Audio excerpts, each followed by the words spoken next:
आप एक दफा क्लास में मैसेज कर दें, एक दफा मैं लेक्चर स्टार्ट कर दूंगा, तो सिर्फ आज ही नहीं 6 के 6 लेक्चर्स में कुछ समझ नहीं आएगी। जो लोग आज का लेक्चर में लेट आ रहे हैं या नहीं आ रहे, उनको आगे मेरे 6 लेक्चर्स कुछ समझ नहीं आएंगे। ये बहुत जरूरी है इन 6 लेक्चर्स को समझना। तो आप लोग मैसेज एक दफा कर दें, मैं फिर 1-2 मिनट वेट कर लेता हूं। आप लोग एक दफा मैसेज कर दें सबको कि क्लास में आ जाए।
शजीहा नकवी वेटिंग रूम में है, ये तो रेगुलर। और वेटिंग रूम में और कुछ स्टूडेंट्स हैं? ये बस ये एक ही है। चलें, अच्छा जी, स्टार्ट करते हैं। मैं जो 6 लेक्चर्स, आगा फरहान का क्वेश्चन है जी, पूछें क्वेश्चन। आप क्या क्वेश्चन है?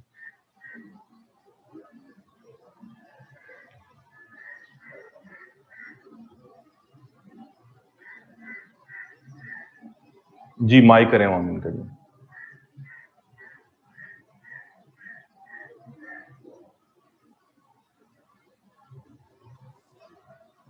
अस्सलाम वालेकुम सर।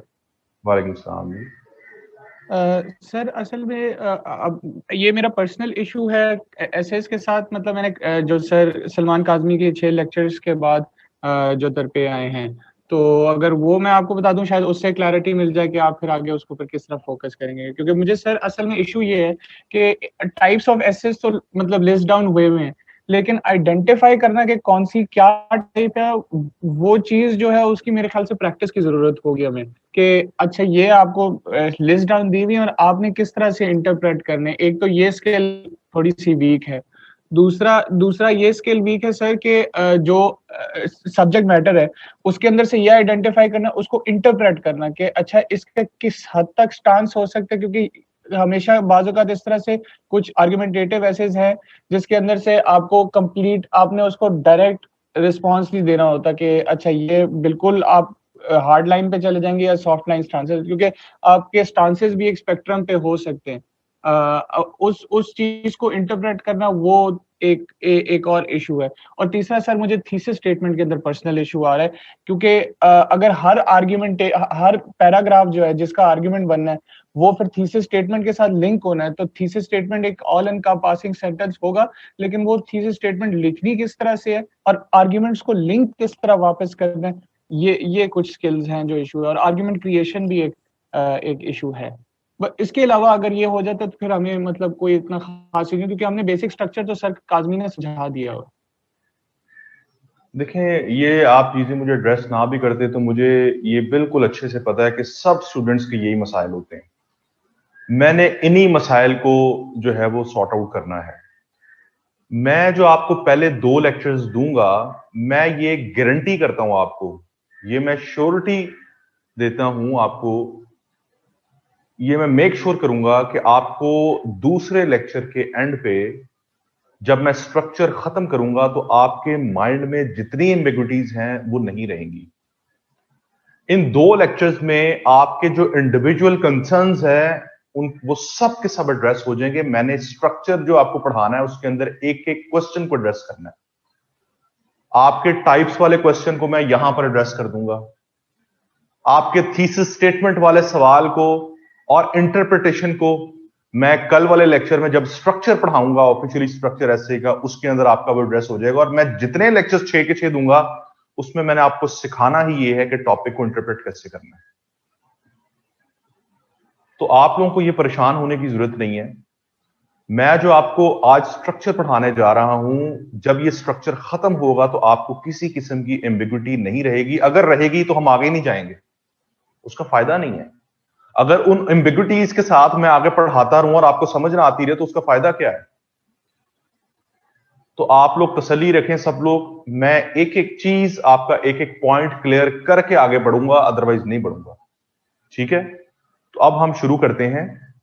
Thank you sir. जो लोग, ठीक है, अब हम इसको शुरू करते हैं। आप लोगों ने एक एक पॉइंट को समझना है। अच्छा, जहां आप लोगों का कोई क्वेश्चन हो आप लोग मुझसे सवाल पूछें, बेशक अपना माइक ऑन करवा लें।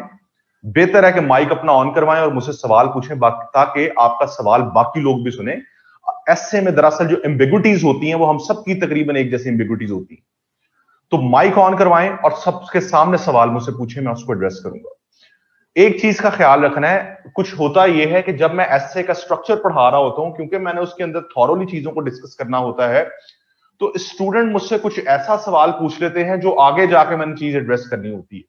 तो मैं आपको उधर बता दूंगा, जब आपका सवाल ऐसा होगा जो मैंने आगे जाकर डिस्कस करना है, मैं आपको बता दूंगा कि आप थोड़ा वेट करें, मैं इसको आगे जाकर एड्रेस करूंगा। ठीक है, नॉर्मली अगर मैं वो आपको आंसर उधर ही कर दूं तो शायद आपको तो समझ आ जाए, लेकिन बाकी सब लोग कंफ्यूज हो जाएंगे, क्योंकि एक चीजें स्ट्रीमलाइन में चल रही होती हैं। अगर आप कोई आगे वाली चीज पहले पूछ लेंगे और मैं उसको आंसर कर दूंगा तो शायद आपको आंसर मिल जाए, बाकी सब कंफ्यूज हो जाएंगे। ठीक है, इस चीज का आप लोगों ने ख्याल रखना है। जहां मैं आपको कहूं कि ये चीज आगे एड्रेस होगी तो आपका आगे जाकर जरूर वो कंसर्न एड्रेस हो जाएगा। ठीक है, और जब ये स्ट्रक्चर खत्म होगा 2 लेक्चर्स में, मैं फिर आखिर में आपसे पूछूंगा कि फिर अभी आपकी कोई स्टिल एम्बिग्युइटीज हैं तो आप मुझे बताएं। ठीक है, तो चलें स्टार्ट करते हैं। What is the definition and scope of essay and CSS? अगर मैं एसे की डेफिनेशन आप लोगों से पूछूं कि what is the definition of essay, कोई किताबी बात नहीं, आप जो बात समझते हैं आपके दिमाग में क्या डेफिनेशन है, अगर हम वो डेफिनेशन देखें तो क्या हम ये कह सकते हैं कि essay is simply the expression of your thoughts in writing? कि एक टॉपिक आपको दे दिया गया है, आप उस टॉपिक के ऊपर अपना इजहार ख्याल कर रहे हैं राइटिंग के फॉर्म में। हम इसे ऐसे कह सकते हैं, सिंपल डेफिनेशन, कि अपनी थॉट्स को एक्सप्रेस करना राइटिंग के फॉर्म में, दिस इज योर एसे। ये एक सिंपल डेफिनेशन है एसे की। अब हमें ये देखना है कि सीएसएस में एसे को इंडक्ट करने का मकसद क्या है, स्कोप क्या है सीएसएस में एसे का। अगर मैं आपसे पूछूं इंग्लिश एसे, इंग्लिश प्रेसी के सब्जेक्ट का क्या स्कोप है सीएसएस में, आप कहेंगे कि कंपैटिटिव एग्जाम्स में एक स्टूडेंट के, एक एक्सपायरेंट के लिंग्विस्टिक स्किल्स को देखा जा रहा है इंग्लिश प्रेसी के इम्तिहान में, कि आपके इंग्लिश लिंग्विस्टिक स्किल्स कैसे हैं। अगर मैं आपसे पूछूं कि पाकिस्तान अफेयर्स का क्या स्कोप है, तो आप कहेंगे कि एक स्टूडेंट के पास अपने मुल्क की हिस्ट्री और उसके कॉन्टेम्पररी अफेयर्स से रिलेटेड किस डेप्थ में नॉलेज है, उसको देखना एग्जामिनर का मकसद है। अगर हम करंट अफेयर्स की बात करें तो हमें समझ आती है कि दुनिया में जो कॉन्टेम्पररी इश्यूज इस टाइम चल रहे हैं, उनकी स्टडी और उनके एनालिटिकल आपकी अप्रोच क्या है, ये देखा जाता है सीएसएस में। इस्लामियत को इंडक्ट करने का मकसद है रिलीजन से रिलेटेड आपका कितना नॉलेज है अपने रिलीजन के बारे में, और साइंस को लिखा जाता है कि आपके बेसिक साइंसेस पे आपको कितना अबूर हासिल है, और इसी तरह से आपके ऑप्शनल सब्जेक्ट्स में आपका किसी हद तक कोई नॉलेज देखा जा रहा है। एसे में क्या देखा जा रहा है, एसे का क्या स्कोप है सीएसएस में? एसे में एक एग्जामिनर आप में 2 चीजें देख रहा है। Number 1, maturity of your thoughts, आपकी थॉट्स में मैच्योरिटी कितनी है, आप जो अपनी थॉट्स को एक्सप्रेस कर रहे हैं उसमें मैच्योरिटी कितनी है। आपने कल को एडमिनिस्ट्रेटर बनना है, उनको मैच्योर लोग चाहिए, उनको इमेच्योर लोग नहीं चाहिए। और second, organization of your thoughts, आपकी थॉट्स में ऑर्गेनाइजेशन कितनी है, आप कितने ऑर्गेनाइज्ड तरीके से एक बात कर रहे हैं, आपकी अप्रोच कितनी ऑर्गेनाइज्ड है। उनको एज एन एडमिनिस्ट्रेटर एक ऑर्गेनाइज्ड आदमी चाहिए। आप जो एक चीज राइट कर रहे होते हैं, आप राइटिंग के अंदर आपकी पर्सनालिटी रिफ्लेक्ट कर रही होती है। एक टॉपिक के ऊपर जब आप इजहार ख्याल कर रहे हैं, वो आपकी पर्सनालिटी को रिफ्लेक्ट कर रहा है, बता रहा है कि ये शख्स कैसा सोचता है, इसकी सोच में मैच्योरिटी कितनी है, और इसकी सोच में ऑर्गेनाइजेशन कितनी है, ये कितने ऑर्गेनाइज्ड तरीके से एक बात को कर रहा है। ये मकसद है सीएसएस एसए को कंपैटिटिव एग्जाम्स में इंडक्ट करने का। समझ आ गई बात की? अच्छा, अब हम आते हैं टाइप्स पे कि कितनी टाइप्स कैसे होता है। आगा का क्या क्वेश्चन था कि हमें कैसे पता चलेगा कि कौन सा एसे किस टाइप का है। यह आपको पता करने की बिल्कुल जरूरत नहीं है।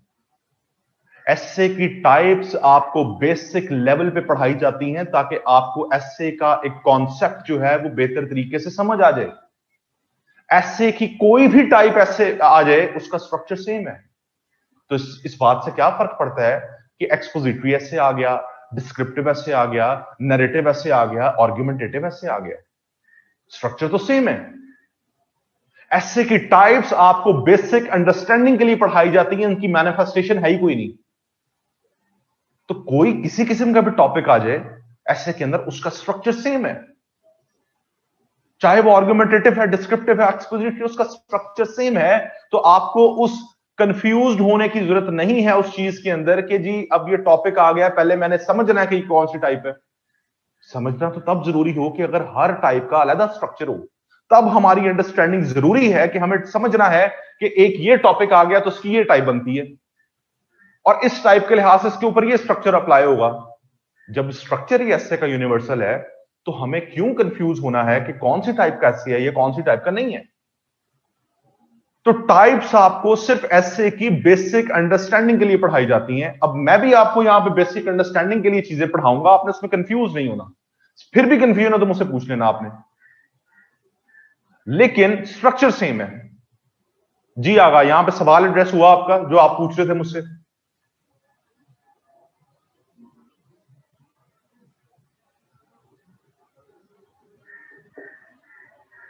ऐसे की चार टाइप्स हैं।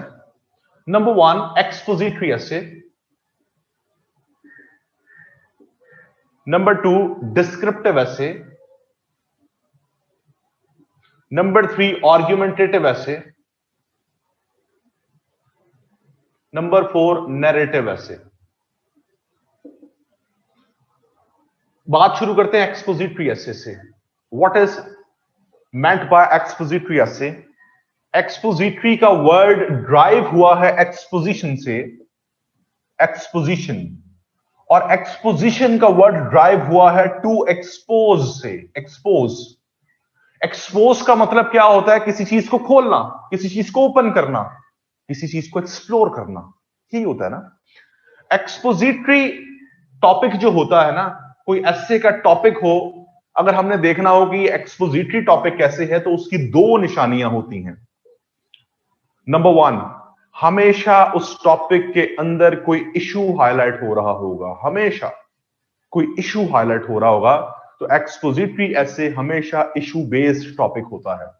पहले बात सुननी है फिर सवाल करना है। उस्मान, पहले अभी मैंने आपका सवाल पढ़ा नहीं है, मेरी बात को गौर से सुने, अंदर किसी ने क्वेश्चन नहीं पूछना, मैं खुद सवाल का आपको कहूंगा फिर मुझे पूछिएगा और स्टेप बाय स्टेप मैं कहता रहूंगा। सिर्फ मेरी बात तसल्ली से गौर से सुने, पेंसिलें हर चीज छोड़ दें, कॉपी पेंसिल छोड़ दें, हर चीज मैंने आपको एक फाइल दे दी है उसमें लिखी हुई है, मेरी बात गौर से सुने, समझना है इस चीज को, सवाल बाद में। टू एक्सपोज, ठीक है। एक्सपोजिटरी एसे की दो निशानियां हैं। एक टॉपिक हमें कैसे पता चलेगा ये एक्सपोजिटरी है? नंबर 1, वो इशू बेस्ड टॉपिक होगा, हमेशा कोई इशू हाईलाइट हो रहा होगा, issue based topic. Number 2, 3 factors मैं लिखने जा रहा हूं, इन 3 फैक्टर्स में से कोई एक फैक्टर उसके अंदर हाईलाइट हो रहा होगा तो हमें पता चल जाएगा कि ये एक एक्सपोजिटरी ऐसे है। अब जरा बात सुनो। Number 1, cause and affect relationship. Number 2, comparison. Number 3, contrast.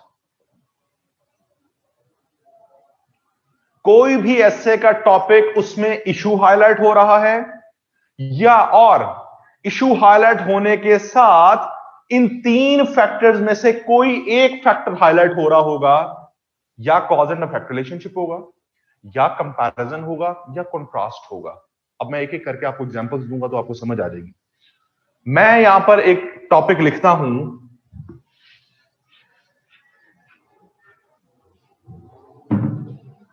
Energy crisis of Pakistan,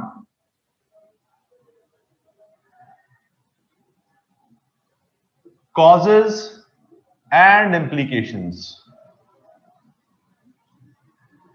Pakistan में एनर्जी क्राइसिस, इसके कॉजेज और इम्प्लीकेशन, इसमें दोनों कंडीशंस पूरी हो रही हैं। इसमें इशू भी हाईलाइट हो रहा है एनर्जी क्राइसिस, और इसमें कॉज एंड इफेक्ट रिलेशनशिप आ रहा है, कॉजेज एंड इम्प्लीकेशन। तो हमें समझ आ गई कि this is an expository essay.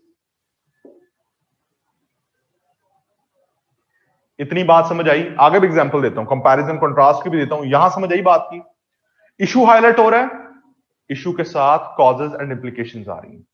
Clear? अच्छा, अब आगे आ जाएं। अब हम कंपैरिजन की देख लेते हैं example. Globalization has created more problems than solutions.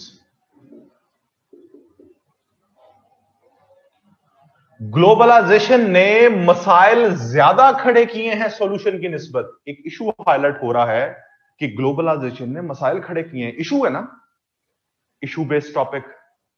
Comparison कैसे है?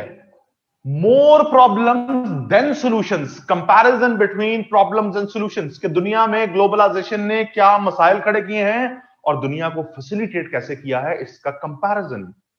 तो इशू बेस्ड टॉपिक और कंपैरिजन, तो हमें समझ आ गई कि ये एक एक्सपोजिटरी टॉपिक है।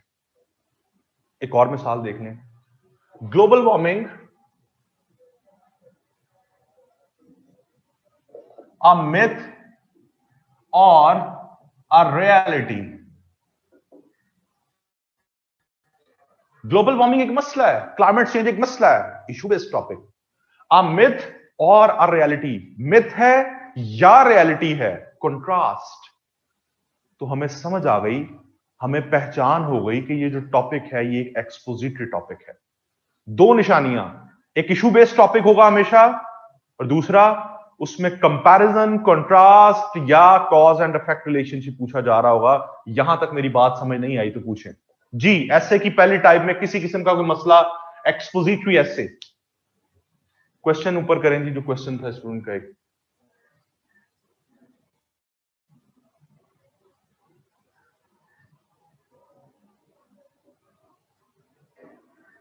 लास्ट एग्जाम्पल मैंने आपको कहा कि global warming a myth or a reality.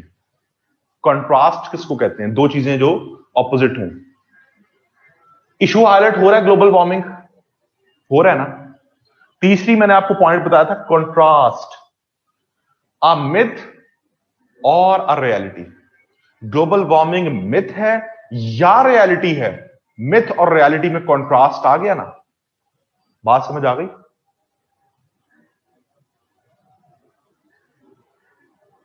Isn't the global warming example and argumentative? ऐसे नहीं, ये argumentative ऐसे नहीं, आप लोगों के गलत कॉन्सेप्ट बने हुए हैं argumentative ऐसे की, वो मैं अभी आगे जाके बताता हूं। एक्सपोजिटरी समझ आ गया ऐसे?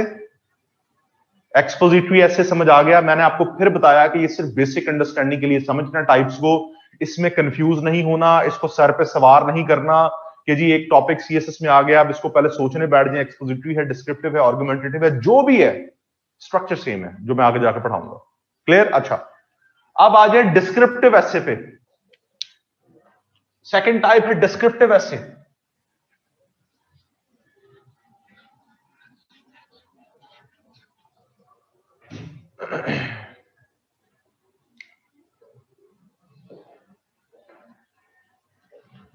डिस्क्रिप्टिव एसे,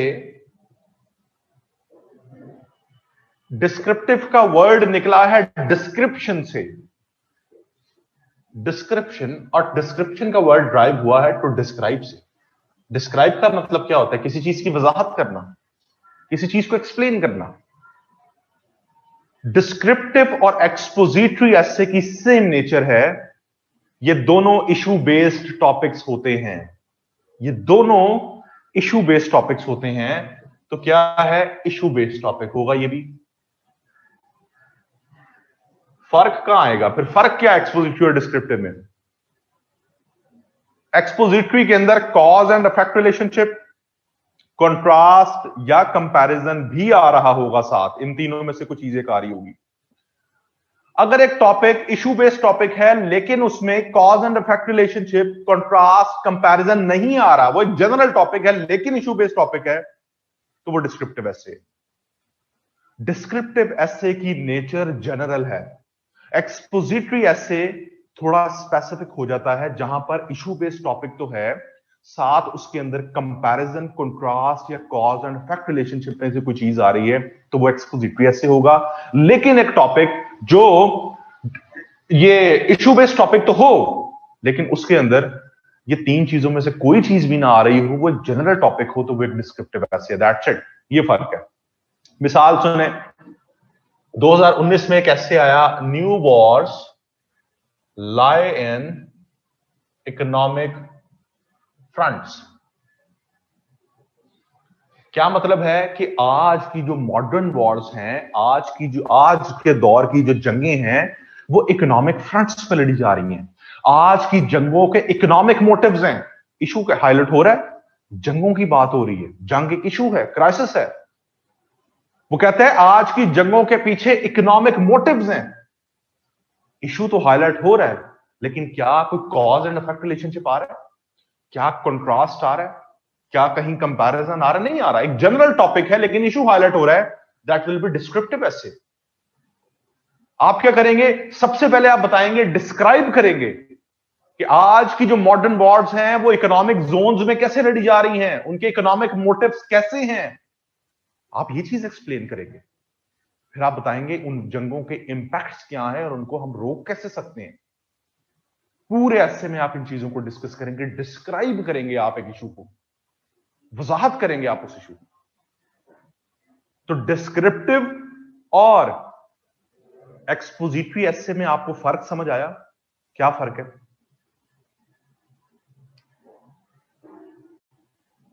जी क्लियर? किसी का कोई क्वेश्चन, कोई मसला मसाइल तो नहीं किसी किस्म का?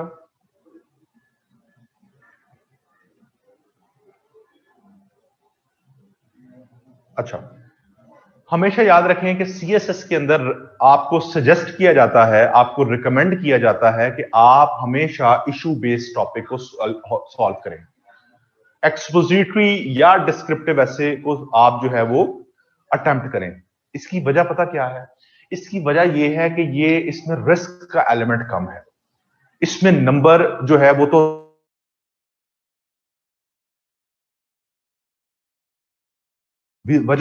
उसकी वजह मैं आपको बताता हूं जब मैं आर्गुमेंटेटिव ऐसे को समझाऊंगा, उसके साथ इनका कंपैरिजन करूंगा। ठीक है? ऐसे में क्या पॉइंट्स हाईलाइट होंगे डिस्क्रिप्टिव पे? इनका माइक ऑन करें, चलिए।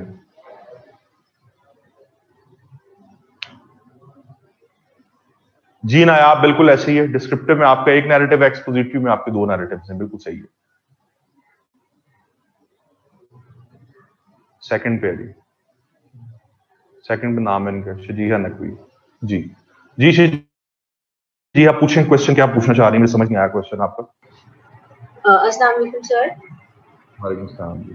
सर आई गॉट डिस्कनेक्टेड, तो जो हाईलाइट करने हैं इसके अंदर पॉइंट्स डिस्क्रिप्टिव में, वो मुझे दोबारा एक्सप्लेन कर दीजिए कि जैसे इसके अंदर कॉन्ट्रास्ट है एक्सपोजिटरी के अंदर, तो इसमें हमें क्या क्या पॉइंट्स हाईलाइट करने होंगे, कंपैरिजन करना होगा या नहीं करना होगा? आप पूछ रही हैं एक्सपोजिटरी ऐसे के अंदर कंट्रास्ट में जो मैंने एग्जांपल दी उसको एक्सप्लेन कर दूंगा सर। डिस्क्रिप्टिव ऐसे के जो एग्जांपल हम लिखेंगे ना, new Wars lie in economic front, इसके अंदर हम क्या क्या पॉइंट्स हाईलाइट करेंगे, कंपैरिजन करेंगे या नहीं, तो ये बता दीजिए दोबारा। कंपैरिजन क्यों करेंगे? मैंने आपको यही तो बताया कि डिस्क्रिप्टिव ऐसे जनरल नेचर का ऐसे है। क्या इस टॉपिक में आपको कहीं कंपैरिजन नजर आ रहा है? No sir. कहीं कॉज एंड इफेक्ट रिलेशन नजर आ रहा है? नहीं आ रहा। आप सिंपल 3 डायमेंशनल ऐसे लिखेंगे। आप पहले एक्सप्लेन करेंगे, डिस्क्राइब करेंगे कि नई जंगें कैसे इकोनॉमिक फ्रंट्स पे लड़ी जा रही हैं, उनके क्या इकोनॉमिक मोटिव्स हैं। Okay sir. ठीक है, उसके बाद आप बताएंगे कि इसके दुनिया के ऊपर इंपैक्ट्स क्या हैं और उसके सॉल्यूशंस क्या हैं। That's it. Okay sir. Okay sir. ठीक है, क्लियर? चलें जी सर। आगे। Thank you. अमीर हमजा, मैं आपके इस क्वेश्चन का आंसर करता हूं आगे जाके, आपको भी समझ आ जाएगी, आपको आगे समझ आ जाएगी भी जो मैं क्वेश्चन आंसर करूंगा। अमीर हमजा, आपका क्वेश्चन एड्रेस हो जाएगा आगे जाके। अच्छा जी, इसमें अब बात करते हैं हम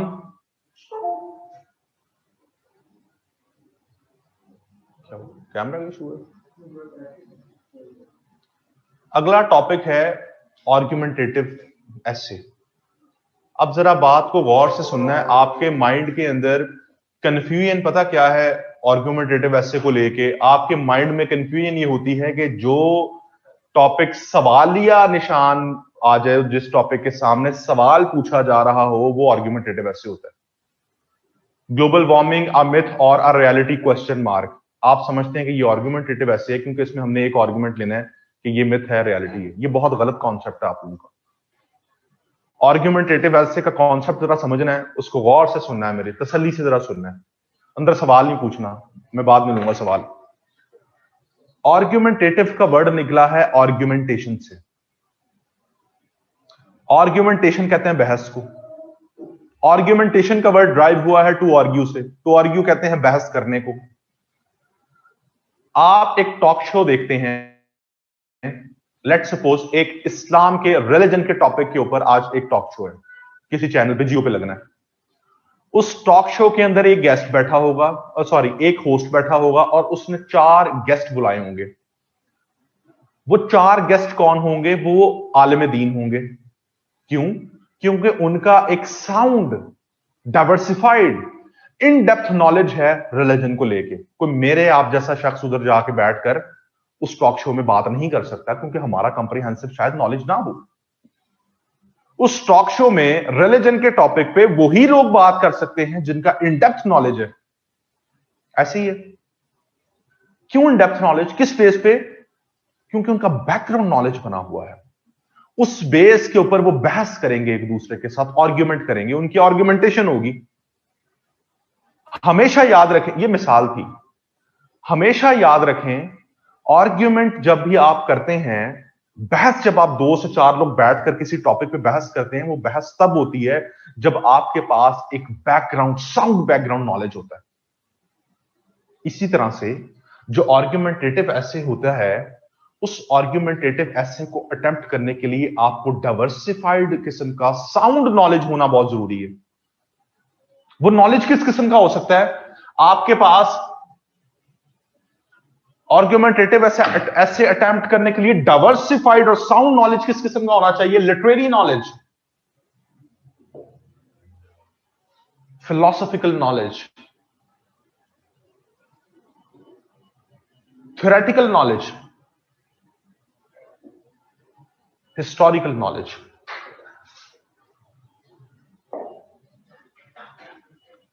अगर आपके पास ये 4 किस्म का डाइवर्सिफाइड नॉलेज है तो आप ये ऐसे अटेम्प्ट कर सकते हैं, अदरवाइज नहीं कर सकते। और इवन अगर आपके पास ये 4 किस्म का नॉलेज है, फिर भी गारंटी नहीं है कि सीएसएस में ऐसे पास होगा। क्यों? क्योंकि आर्ग्यूमेंटेटिव एसेस जो होते हैं, इनमें सब्जेक्टिविटी का एलिमेंट बहुत ज्यादा होता है। What is meant by subjectivity? किसी भी एक चीज के अंदर हम कहते हैं कि अगर हम कहते हैं कि इसमें सब्जेक्टिविटी बहुत ज्यादा है, इसका मतलब उस चीज का स्फीयर, उस चीज की डोमेन बहुत बड़ी होती है। उस चीज को हम 55 लोग क्लास में बैठे हुए हैं, उस चीज को हम हर कोई अपने अपने लेंस से देख रहा है, अपने अपने एंगल से देख रहा है, अपने अपने पर्सपेक्टिव से देख रहा है उस चीज को। और जब हम सब लोग एक चीज को अपने अपने पर्सपेक्टिव से देख रहे हैं, तो वहां बहुत ज्यादा प्रोबेबिलिटी है कि मेरा पर्सपेक्टिव, मेरा लेंस आपके लेंस से डिफरेंट हो। और जहां पे हम दोनों का लेंस डिफरेंट होगा, आप मेरी बात से इत्तेफाक नहीं करेंगे, मैं आपकी बात से इत्तेफाक नहीं करूंगा। ऐसे ही होता है कि जब एक टॉपिक के अंदर सब्जेक्टिविटी बहुत ज्यादा होती है, उसकी डोमेन बहुत बड़ी होती है, तो उसके अंदर आप उसको किसी एक लेंस से देख रहे होते हैं उस टॉपिक को, एग्जामिनर उसको किसी और लेंस से देख रहा होता है। फिर चाहे आपने बड़े अच्छे आर्गुमेंट्स दिए हैं, बड़ी अच्छी अंग्रेजी लिखी है, अगर वो आपके उस लेंस से उस टॉपिक को नहीं देख रहा, वो अपने एक लेंस से देख रहा है, तो वो आपको वहां पर फेल कर देगा। आर्ग्यूमेंटेटिव एसेस के अंदर सब्जेक्टिविटी का एलिमेंट बहुत ज्यादा होता है, लचक बहुत ज्यादा होती है, उसका एरिया ऑफ स्फीयर बहुत बड़ा होता है। इसकी मिसाल दूंगा तो हर चीज समझ आ जाएगी। एक ऐसे है, if life gives you lemon, make lemonade.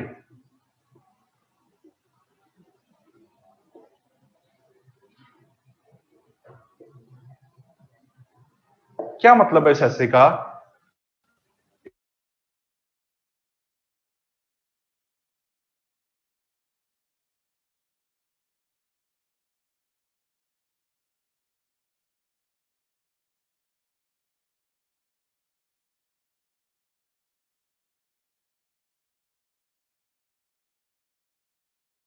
इस ऐसे को अटेम्प्ट करूंगा, अगर मेरे पास लिटरेरी नॉलेज नहीं है, मेरा लिटरेरी बैकग्राउंड नहीं है, तो मैं इसको लिटरेरी टर्म्स में नहीं लिख सकता। मैं इस ऐसे को कैसे अटेम्प्ट करूंगा? मैं इस ऐसे को बिल्कुल हिस्टोरिकल पर्सपेक्टिव में अटेम्प्ट कराऊंगा। मैं यहां पर लिखूंगा कि जो आज बड़ी कौमें हैं, वो बड़ी कौमें कैसे बनी, जब उनके ऊपर मुश्किलात आई तो उन्होंने कैसे उनका मुकाबला करके उनको अपॉर्चुनिटीज में बदल दिया। मैं यहां अमेरिकन रेवोल्यूशन की बात करूंगा कि अमेरिका के अंदर कैसे अमेरिकन कौम इकट्ठी होकर अपनी मदर कंट्री के खिलाफ लड़ी और उन्होंने अपने अलग मुल्क हासिल किया, और उसके बाद मुल्क में जो मुश्किलात आई उन्होंने कैसे यूनाइट होकर उसका मुकाबला किया। मैं बात करूंगा फ्रेंच रेवोल्यूशन की कि कैसे 1789 में फ्रेंच रेवोल्यूशन आया और अवाम यूनाइट होकर एक मोनार्की के खिलाफ लड़ी और डेमोक्रेसी को इंश्योर किया। कैसी मुश्किलात काटी उस कौम ने और उसको अपॉर्चुनिटीज में बदला। मैं बात करूंगा पाकिस्तान मूवमेंट की कि कैसे मुसलमान कायदे आजम की लीडरशिप में इकट्ठे हुए और उन्होंने अपना एक अलग मुल्क लिया। उनकी किस किस्म की परसिक्यूशन हो रही थी, किस किस्म की उनकी मुश्किलात आ रही थी, जिनमें से उन्होंने अपॉर्चुनिटीज को एक्सप्लोर किया। मैं यहां बहुत बात करूंगा पर्सनालिटीज की, अब्राहम लिंकन की। उसने कैसे यूनाइट किया अमेरिकन कौम को, एक सिविल वॉर लड़नी पड़ी अमेरिका को, जिसके बाद अमेरिका की कौम पहली दफा 100 सालों में यूनाइट हुई जब से वो आजाद हुई थी। मैं बात करूंगा सर सैयद अहमद खान की, इलामा इकबाल की, कायद आजम की, नेल्सन मैंडेला की, उसके बाद मार्टिन लूथर किंग की, जिससे ब्लैक लाइफ जो राइट्स मूवमेंट थी वो चलाई और ब्लैक्स को राइट्स लेके दिए। कायद आजम ने मुसलमानों को राइट्स लेके दिए।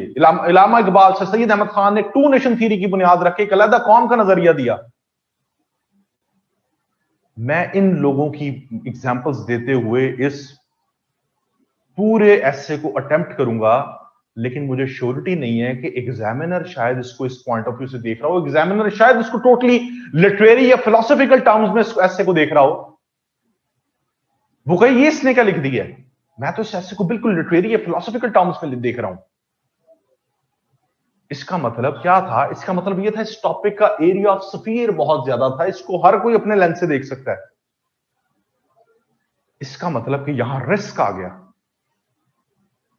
यहां पर लोग फेल होते हैं जो बहुत अच्छा, बहुत से आप लोगों ने लोगों को सुना होगा जो बहुत अच्छा ऐसे अटेम्प्ट करके आते हैं और नंबर उनके 4 से 5 आते हैं 100 में से। मैं ऐसे बहुत से लोगों को जानता हूं 5, 6, 7 पे फेल हो जाते हैं, अपनी तरफ से बहुत अटेम्प्ट करके श्योर होते हैं हमारा ऐसे पास है। वो लोग इस तरह के आर्ग्यूमेंटेटिव ऐसे जो है वो अटेम्प्ट करते हैं, वहां एग्जामिनर और उनका पॉइंट ऑफ व्यू मैच नहीं करता और वो फेल हो जाते हैं। इसलिए कहा जाता है सीएसएस के अंदर एक्सपोजिटरी और डिस्क्रिप्टिव एसेस को अटेम्प्ट करें। इशू बेस्ड टॉपिक्स में सब्जेक्टिविटी का एलिमेंट नहीं होता, या होता है तो ना होने के बराबर होता है। क्या एग्जामिनर को नहीं पता ग्लोबल वार्मिंग हो रही है? क्या आपको नहीं पता ग्लोबल वार्मिंग हो रही है? वो कैसे हो रही है, क्या इंपैक्ट है? क्या एग्जामिनर को नहीं पता एनर्जी क्राइसिस है पाकिस्तान में, उसके क्या इंपैक्ट्स हैं, क्या कॉजेज हैं? क्या एग्जामिनर को नहीं पता ग्लोबलाइजेशन से क्या नुकसान आ रहे हैं, क्या नहीं आ रहे? क्या एग्जामिनर को नहीं पता आज की जंगों के पीछे इकोनॉमिक मोटिव्स हैं, नेचुरल रिसोर्सेज हैं, ऑयल रिसोर्सेज हैं, ट्रेड रूट्स हैं? आपको भी पता है, एग्जामिनर को भी पता है, तो सब्जेक्टिविटी तो रही नहीं। तो फिर चीजें क्या मैटर करती हैं सीएसएस कैसे पास करने की, वो मैं आगे जाके बताता हूं। तो हमेशा इशू बेस्ड टॉपिक्स की तरफ जो है वो जाएं, हमेशा इशू बेस्ड टॉपिक्स की तरफ जाएं। आर्ग्यूमेंटेटिव ऐसे जिसमें लिटरेरी फिलोसॉफिकल एसेस आते हैं उनको अटेम्प्ट ना करें। करना चाहते हैं तो जरूर करें, एक मैंने कंपैरिजन करके दे दिया, इट्स बाकी it's totally up to you, it's your decision. आपका कंफर्ट जोन क्या है? मैं कभी किसी चीज को चीज इंपोज नहीं करता, ना कर रहा हूं आप पे कि यही करना है, ये नहीं करना, ये कर देंगे तो ये हो जाएगा। मैंने सिर्फ एक कंपैरिजन किया सीएसएस के पॉइंट ऑफ व्यू से चीजों का। अब सवाल वो शुरू हो गए ना मुझसे, मैंने यही बात की थी कि इसको बेसिक अंडरस्टैंडिंग की बेस पे देखना है। अब मुझसे सवाल शुरू हो गए, वुमेन एम्पावरमेंट किस डोमेन में आएगा, फलां ऐसे किस डोमेन में आएगा, ये ऐसे किस डोमेन में आएगा। मैंने बार बार कहा कि स्ट्रक्चर से मैं दिमाग से निकाल दें। अगर आपको कंफ्यूजन हो रही है, दिमाग से ये भी निकाल दें कि हमने टाइप्स पढ़ी, ठीक है? डिपेंड करता है वुमेन एम्पावरमेंट का टॉपिक क्या है, वुमेन एम्पावरमेंट का टॉपिक क्या है, ये डिपेंड करता है। अगर आ रहा है role of women in politics, women persecution in Pakistan, तो ये इशू बेस्ड टॉपिक्स है। ठीक है, एक वो एक टॉपिक आया था, जेन से मेरे निकल गया, बिल्कुल याद, मेरे माइंड से भी एक टॉपिक निकल गया, 2016-17 में आया था,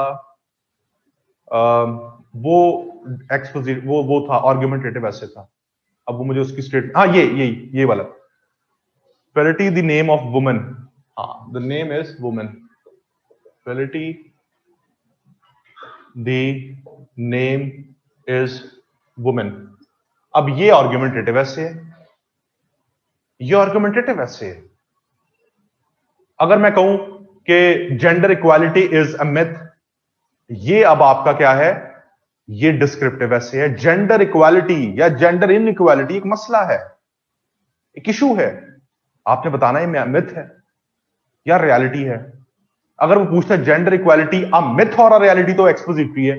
अगर वो सिंपल स्टेटमेंट दे रहा है कि gender equality is a myth, तो वो आपका जो है वो डिस्क्रिप्टिव ऐसे इशू बेस्ड टॉपिक है। मैं फिर आपको बता रहा हूं, यहां पे बिल्कुल आप छोड़ दें चीजों को, आपने कंफ्यूज नहीं होना, बार बार कह रहा हूं कंफ्यूज नहीं होना। अगर आप अभी भी कंफ्यूज हो रहे हैं तो आप भूल जाएंगे मैंने आपको टाइप्स पढ़ाई, ये सिर्फ आपको बेसिक अंडरस्टैंडिंग के लिए पढ़ाई जाती है।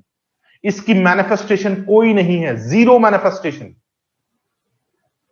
स्ट्रक्चर सेम है, स्ट्रक्चर पे फोकस होना चाहिए, टेक्निकल पॉइंट्स का आपको पता होना चाहिए क्या, वहां पे आप ब्लंडर्स करते हैं, जहां जिसकी वजह से ऐसे फेल होता है। टाइप्स की वजह से ऐसे फेल नहीं होता, जो मर्जी टाइप आ जाए, करेंगे तो आप वही ना जिसके ऊपर आपको नॉलेज होगा। आपको 10 ऐसे आ जाते हैं, आपको एक ही ऐसे आता है क्योंकि उस बारे में आपने पढ़ा, फिर चाहे वो जो मर्जी है, करना तो वही है, वही करना है ना, उसके पास, उसके अलावा आपके पास चॉइस ही नहीं है। वो चाहे एक्सपोजिटरी है, डिस्क्रिप्टिव, आर्गुमेंटेटिव है, ऐसे ही अगर एक आता है उस पर नॉलेज है तो वही अटेम्प्ट कर सकते हैं ना, और तो कोई नहीं कर सकते आप। ऐसे की टाइप समझ आ गई। चौथी टाइप है नैरेटिव ऐसे। नैरेटिव ऐसे सीएसएस में नहीं आते होते। नैरेटिव का वर्ड निकला है नरेशन से, और नरेशन का वर्ड ड्राइव हुआ है टू नरेट से। टू नरेट का मतलब क्या होता है, किसी चीज की तस्वीर कशी करना। ठीक है, तस्वीर कशी करने का मतलब क्या होता है, आप किसी टूर पे जाते हैं, वहां पे घूम फिर कर आते हैं, आप अपने दोस्तों को, अपने रिलेटिव्स को, अपने घर वालों को आकर वो पूरा हाल अहवाल सुना रहे हैं, पूरी कहानी सुना रहे हैं, स्टोरी नरेट कर रहे हैं कि आप कहां गए, आपने कहां स्टे किया, आपने हाइकिंग की, आपने जगह जगह घूमे। तो आप जैसे जैसे उनको स्टोरी सुना रहे हैं, उनके दिमाग में क्या है, एक तस्वीर बन रही है, तस्वीर कशी हो रही है। तो ऐसे ऐसे जिसमें आप पर्सनल एक्सपीरियंसेस, स्टोरी नरेशन, इस तरह की चीजें बता रहे हो, इस तरह कैसे कंपेटिटिव एग्जाम्स में नहीं आते, पिछले 40 साल उठाकर देखने आप पेपर्स। ठीक है, तो टाइप्स की हद तक कोई कंफ्यूजन है तो मुझसे पूछ लें, किसी किस्म का कोई सवाल अभी तक समझ नहीं आई कोई चीज, वो भी पूछ लें, कोई मसले मसाइल है तो बताएं। 3 मेन टाइप्स हैं जी।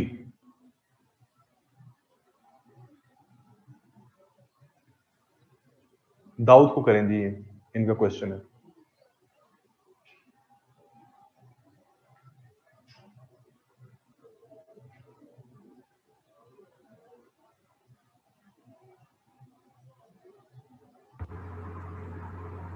Thank you sir for unmuting. Sir मेरा एक क्वेश्चन था कि जैसे हम बात कर रहे थे इवन के हम टाइप्स में ना भी जाएं कि ये ऐसे आर्गुमेंटेटिव है।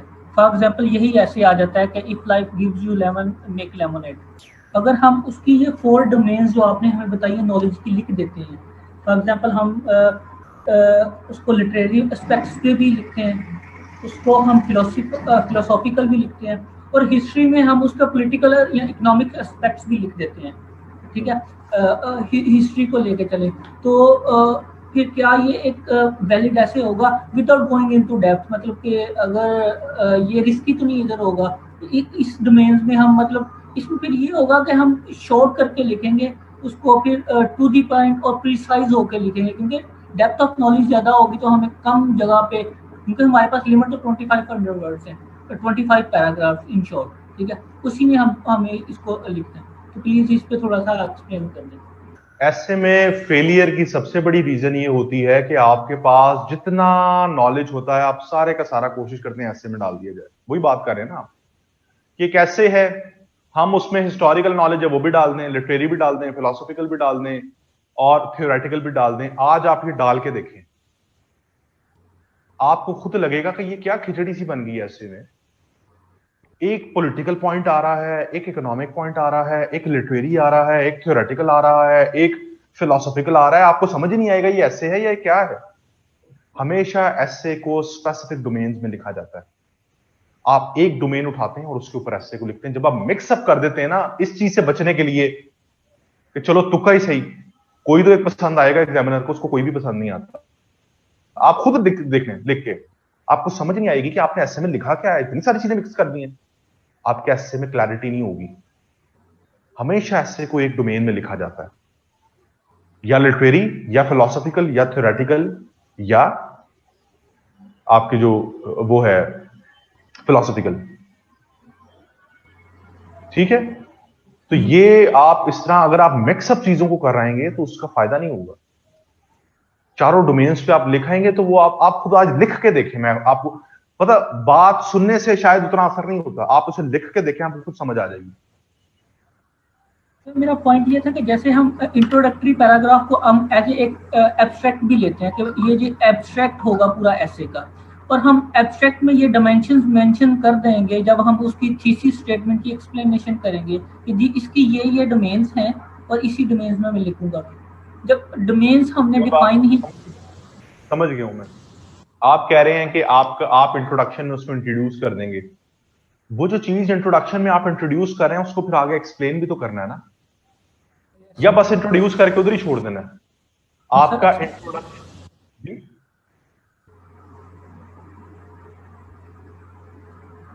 आपका कहने का यही मतलब है कि हम उसको एसे के अंदर इंट्रोड्यूस कर देंगे। तो जब आप एसे के अंदर इंट्रोड्यूस कर रहे हैं तो फिर आके भी आपको लिखना होगा। आप ये नहीं कह सकते कि जनाब ये इस टॉपिक की ये डोमेन भी है, ये डोमेन भी है, ये डोमेन भी है, ये डोमेन भी है, मैं इस डोमेन पे लिखने जा रहा हूं।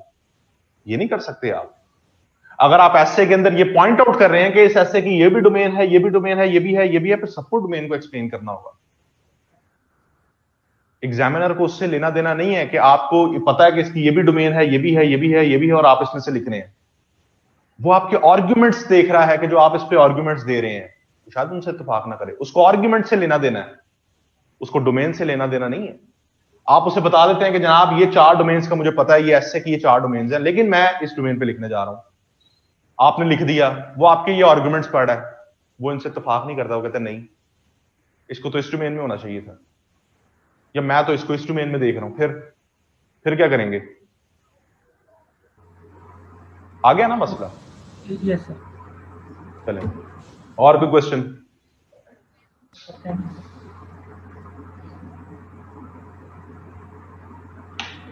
क्लियर हो गया? टाइप्स तक माइक ऑफ कर देंगे।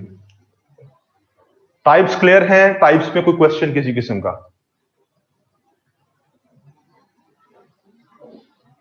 अच्छा, आगे आते हैं।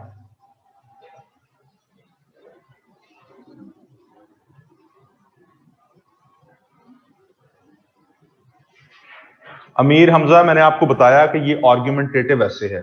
लाइफ गिव्स यू लेमन वाला जो मैंने आपको बताया, आर्ग्यूमेंटेटिव ऐसे है। ठीक है,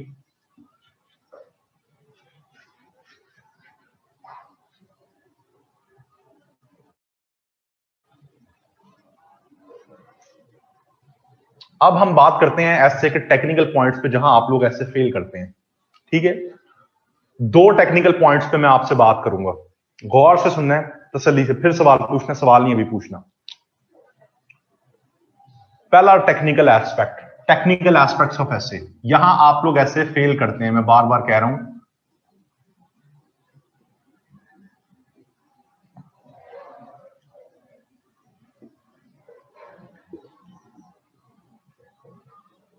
अक्सर आप लोगों के माइंड में एम्बिग्विटीज होती हैं कि ऐसे की जो स्टेटमेंट होती है, क्या हम उसको उसके अगेंस्ट जाकर लिख सकते हैं? ये सवाल आता है ना ज़हन में। अगर मैं कहूं new Wars lie in economic zones, 2019 में ये ऐसे आया था कि आज की जंगें इकोनॉमिक जोन्स में हो रही हैं, या इकोनॉमिक मोटिव्स को कर लेते हैं, इकोनॉमिक फ्रंट्स कर लेते हैं आपको समझाने के लिए। आज की जंगों के पीछे इकोनॉमिक मोटिव्स हैं। ये एक स्टेटमेंट है, एग्जामिनर ने कहा कि इस पे ऐसे लिखें। आपको पहले ही माइंड में एक चीज आती है कि क्या हम इसके अगेंस्ट लिख सकते हैं कि नहीं? आज की जंगें इकोनॉमिक वॉर्स नहीं, बल्कि आज की जंगें रिलीजियस फ्रंट्स पर लड़ी जा रही हैं। आज की वॉर्स हॉली वॉर्स हैं, या आज की वॉर क्लैश ऑफ सिविलाइजेशन है। सवाल आपके जहन में उसी टाइम आता है कि क्या हम इसके अगेंस्ट जाके इसके लिख सकते हैं? आते ना जहन में सवाल। जब भी एक एग्जामिनर आपको स्टेटमेंट देता है, आप उसको निगेट नहीं कर सकते, उसके अगेंस्ट नहीं लिख सकते आप। जब भी एग्जामिनर आपको स्टेटमेंट दे रहा है, वो आपको बता रहा है कि आज की जंगें इकोनॉमिक वॉर्स हैं, वो आपसे पूछ नहीं रहा, आप उसको नहीं निगेट कर सकते। यही ऐसे 2017 में आया था, यही सेम ऐसे। वो क्या स्टेटमेंट थी? Are modern wars not holy wars? क्या आज की जंगें हॉली वॉर्स नहीं हैं? आप कहें नहीं है, आज की जंगें इकोनॉमिक वॉर्स हैं, तो आपको वो ये ऐसे बन गया जो 2019 में आया। या यहां पर आप इसको निगेट भी कर सकते हैं, आप कह सकते हैं नहीं, आज की वॉर हॉली वॉर्स हैं। तो यहां पर आप निगेट कर सकते हैं, इस स्टेटमेंट के अगेंस्ट जा सकते हैं। वजह, यहां एग्जामिनर आपसे पूछ नहीं रहा, आपको बता रहा है कि आज की जंगें इकोनॉमिक फ्रंट्स पर लड़ी जा रही हैं, पूछ नहीं रहा, आपको इंडोर्स करना उसकी स्टेटमेंट को। यहां एग्जामिनर आपसे पूछ रहा है क्या आज की जंगें हॉली वॉर्स नहीं है, तो आप कहें नहीं है। आप उसको अपने किसी भी स्ट्रॉन्ग एरियाज की तरफ, जहां पर आपका नॉलेज है, आप समझते हैं आपका नॉलेज हॉली वॉर्स पे, उस पर लिख दें। आपका नॉलेज है क्लैश ऑफ सिविलाइजेशन पे, उस पर लिख दें। आपका नॉलेज है टेरिटोरियल एक्सपेंशन के ऊपर वॉर्स होती है, उन पे लिख दें। आज की वॉर्स टेररिज्म के ऊपर बेस्ड है, उस पर लिख दें। आप कहें आज की वॉर्स हॉली वॉर्स नहीं बल्कि इकोनॉमिक वॉर्स हैं, उस पर लिख दें। या आप कहें नहीं नहीं जनाब, आज की वॉर्स हॉली वॉर्स हैं। बताने का मकसद, जहां पर सवाल पूछा जा रहा है, आप उसको मोल्ड कर सकते हैं अपने स्ट्रॉन्ग एरियाज की तरफ, उसके अगेंस्ट जाकर लिख सकते हैं उस स्टेटमेंट के, जहां सवाल पूछा जा रहा है। क्योंकि एग्जामिनर वहां आपसे पूछ रहा है, आपको चॉइस दे रहा है, लेकिन जहां स्टेटमेंट है वहां आप उसको निगेट नहीं कर सकते। यहां पे कोई क्वेश्चन किसी किस्म का? ये पहला पॉइंट है। यहां पर आप लोग क्या करते हैं, यहां पर इसको अगेंस्ट लिखाते हैं, पूरे का पूरा ऐसे फेल होता है। कोई क्वेश्चन जी यहां तक किसी किस्म का?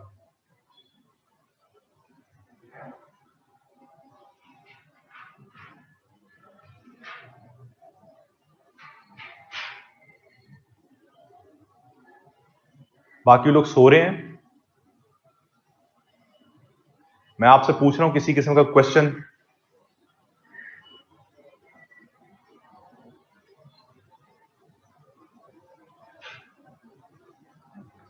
ठीक है, अच्छा अब जरा यहां पे आ जाए। एक और मिसाल इसकी देता हूं, अपनी मिसाल देता हूं। 2017 के अंदर एक ऐसे आया, इज colonial mentality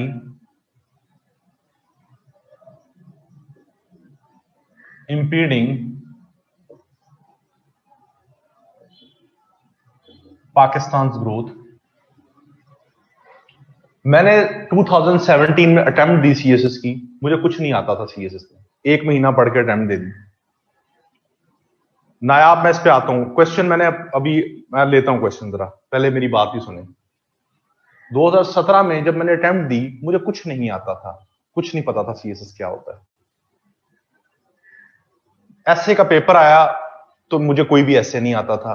पहली ऐसे पे मेरी नजर पड़ी इस पे, is colonial mentality impeding Pakistan growth? क्या कॉलोनियल मेंटालिटी पाकिस्तान की ग्रोथ को इंपीड कर रही है? मुझे नहीं पता था कि कॉलोनियल मेंटालिटी क्या होता है और ये पाकिस्तान की ग्रोथ को कैसे इंपीड कर रही है। लेकिन मुझे एक कॉमन सेंस थी कि एग्जामिनर मुझसे सवाल पूछ रहा है कि क्या कॉलोनियल मेंटालिटी पाकिस्तान की ग्रोथ को इंपीड कर रही है? मैंने कहा नहीं कर रही।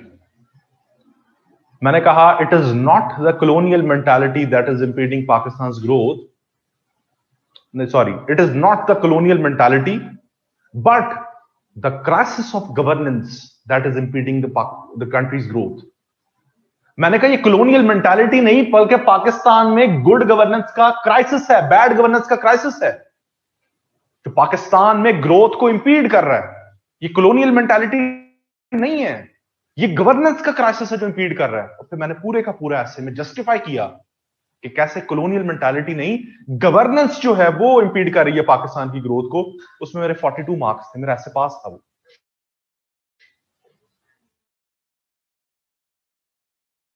पूरे ऐसे को मोल्ड कर दिया। क्या मेरे इस पॉइंट पे, इस स्टांस पे कोई गलत बात है? मैंने जस्टिफाई इसको किया कि पाकिस्तान को कॉलोनियल मेंटालिटी नहीं, पाकिस्तान को क्राइसिस ऑफ गवर्नेंस इंपीड कर रहा है, गवर्नेंस का क्राइसिस है। हम अपने अदारे ठीक नहीं कर सके, हम अपना पॉलिटिकल सिस्टम ठीक नहीं कर सके, इसको कॉलोनियल मेंटालिटी कहां से आ गई? ठीक है, तो बताने का मकसद, जहां आपको सवाल आ जाए उसको आप उसके अगेंस्ट लिख सकते हैं, लेकिन जहां स्टेटमेंट आ जाए उसके अगेंस्ट आप नहीं जा सकते। यहां पे आप लोगों के कोई सवाल हैं तो मुझसे पूछें। The main word is holy war, so if we negate it the whole essay will be on different topic. Will it be the right path to take? देखें जी, उन्होंने पूछा कि आप कह रहे हैं कि हॉलीवॉर्स तो एक स्पेसिफिक कॉन्सेप्ट है, अगर हम इसको निगेट कर सकते हैं तो हमारा ऐसे चेंज हो जाएगा। ऑब्वियस बात है, चेंज हो जाएगा। वो आपसे पूछ रहा है, अगर वो आपसे पूछ ना रहा होता, आपसे एक्सपेक्ट ना कर रहा होता कि आप इसके अगेंस्ट भी लिख सकते हैं, तो वो सिंपल कह देता मॉडर्न वॉर्स और हॉली वॉर्स लिखे हम इसके ऊपर, फिर आप उसको निगेट नहीं कर सकते थे। अगर वो आपसे पूछ रहा है, वो आपसे पूछ रहा है, मैं जब आपसे पूछ रहा हूं कि आज की जंगें हॉली वॉर्स, क्या हॉली वॉर्स हैं या क्या हॉली वॉर्स नहीं है, तो क्या मैं एक्सपेक्ट नहीं कर रहा कि आप इसके अगेंस्ट जा सकते हैं? आप कह सकते हैं कि नहीं जी, आज की वॉर्स हॉली वॉर्स नहीं, इकोनॉमिक वॉर्स हैं। अगर मैं आपको कहूं कि जी मुझे एक्सप्लेन करें कि आज की जंगें कैसी हॉली वॉर्स हैं, फिर आपको एक्सप्लेन करना पड़ेगा। अगर मैं आपसे ये पूछूं कि क्या आज की जंगें हॉली वॉर्स हैं, तो आप कह सकते हैं मुझे पता है। मैं जब आपसे सवाल पूछ रहा हूं तो मैं एक्सपेक्ट कर रहा हूं कि आप इसके अगेंस्ट भी लिख सकते हैं। क्लियर हुआ है? अच्छा, आपने पूरा ऐसे गवर्नेंस पे लिख दिया और डिड नॉट मेंशन, जरा ये कीजिएगा जी, इनकी चैट ऊपर कीजिएगा।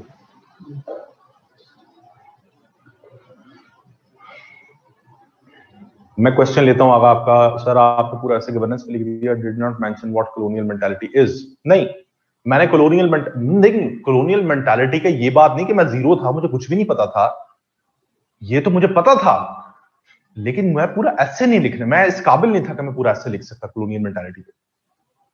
ठीक है, थोड़ा बहुत तो मुझे आइडिया था, लेकिन ये बिल्कुल नहीं था कि मैं इसके ऊपर पूरा ऐसे लिख दूं कि कैसे कॉलोनियल मेंटालिटी इंपीड करी पाकिस्तान की ग्रोथ।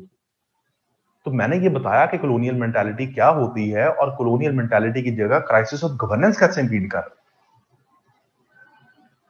ठीक है, ठीक है जी, माइक ऑन करें जी इनका आगा का। If we only know good governance and take our essay towards direction because we know that angle is that. Okay, आप तब उस सिचुएशन में कर सकते हैं जहां आपसे एग्जामिनर सवाल पूछ रहा। बात समझने की कोशिश करें आप लोग, आपके ऐसे से जस्टिफाई होना चाहिए सवाल। अगर आप मुझसे पूछते हैं कि पाकिस्तान में कॉलोनियल मेंटालिटी नहीं, क्राइसिस ऑफ कॉलोनियल मेंटालिटी इंपीड करी, मैं कहूंगा नहीं, पाकिस्तान में कॉलोनियल मेंटालिटी नहीं, क्राइसिस ऑफ गवर्नेंस इंपीड करा पाकिस्तान को। मैं अब आर्गुमेंट्स अपने दूंगा कैसे कर रहा है। मैं बताऊंगा कि पाकिस्तान जैसे ही बना तो पाकिस्तान में नॉन डेमोक्रेटिक फोर्सेस पावर में आ गई। पाकिस्तान जैसे बना तो पाकिस्तान के अंदर जो आपकी पॉलिटिकल ब्यूरोक्रेसी और आपकी मिलिट्री थी, इनके कॉन्फ्लिक्ट ऑफ इंटरेस्ट आपस में आ गए। आपको पहला अपना कॉन्स्टिट्यूशन बनाने के लिए 9 साल लग गए। आपके मुल्क के अंदर मुख्तलिफ किस्म के मसाइल आ गए कि आपके मुल्क में पार्लियामेंट्री सिस्टम हो या प्रेसिडेंशियल सिस्टम हो। आपके मुल्क में ये मसला आ गया कि सूबों को पावर्स मिलनी चाहिए फेडरेशन में या आपकी वफाक को पावर्स मिलनी चाहिए। आपके मुल्क में ये मसला आ गया कि आपके पॉलिटिकल सिस्टम में रिप्रेजेंटेशन प्रोपोर्शनल होनी चाहिए या पैरिटी बेस्ड होनी चाहिए, जिसकी वजह से 9 साल लग गए आपको अपना कॉन्स्टिट्यूशन बनाते हुए। उसी दौरान आपके पहले गवर्नर जनरल ने आपकी असेंबलीज को डिसमिस कर दिया अपने कॉन्फ्लिक्ट ऑफ इंटरेस्ट की वजह से।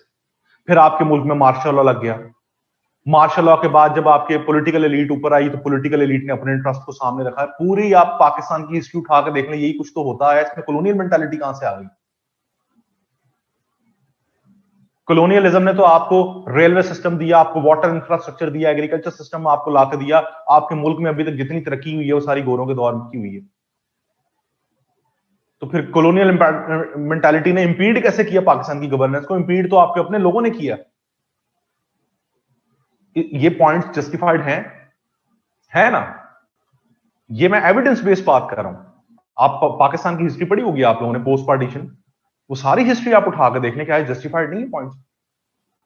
मैं ये कह रहा हूं आप अपने इस एसे को अगेंस्ट जाके इस तरह से पॉइंट्स लग सकते हैं जहां आपके स्ट्रॉन्ग आर्गुमेंट्स। मैं ये नहीं कह रहा कि कुछ सवाल आया आपको, ऐसे आया कॉलोनियल मेंटालिटी पे और आपको ऐसे से पे कि आप तैयार रट के गए थे टूरिज्म पे, कॉलोनियल मेंटालिटी पे आया, आपने टूरिज्म पे जाके ऐसे लिख दिए।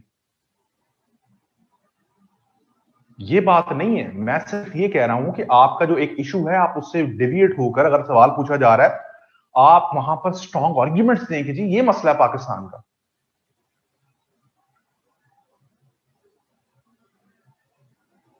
बात समझ आ गई है?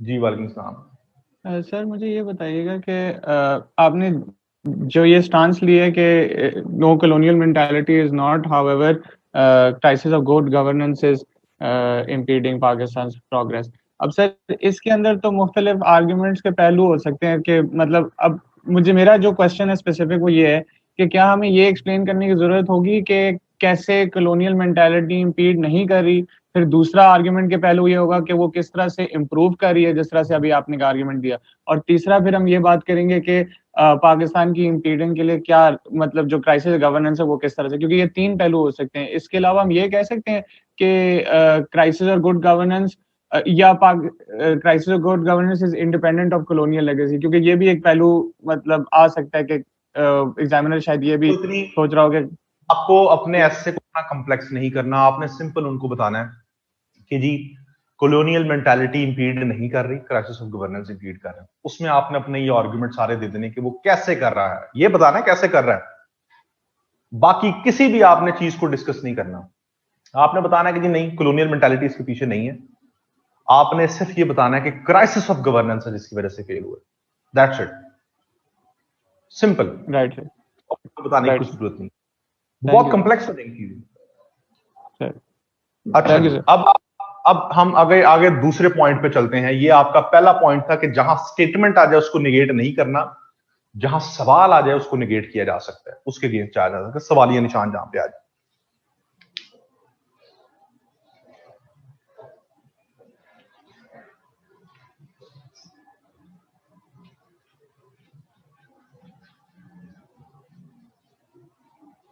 दूसरा पॉइंट, किसी भी ऐसे में कंट्रास्ट आ जाए, ग्लोबल वार्मिंग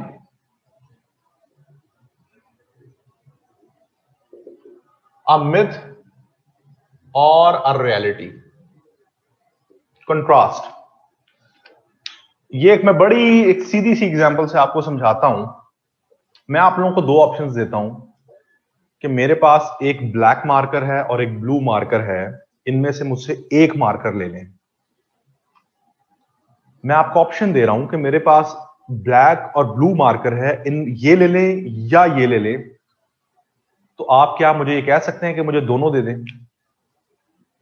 अगर आप क्या भी देंगे तो क्या मैं दोनों दे दूंगा आपको? नहीं दूंगा।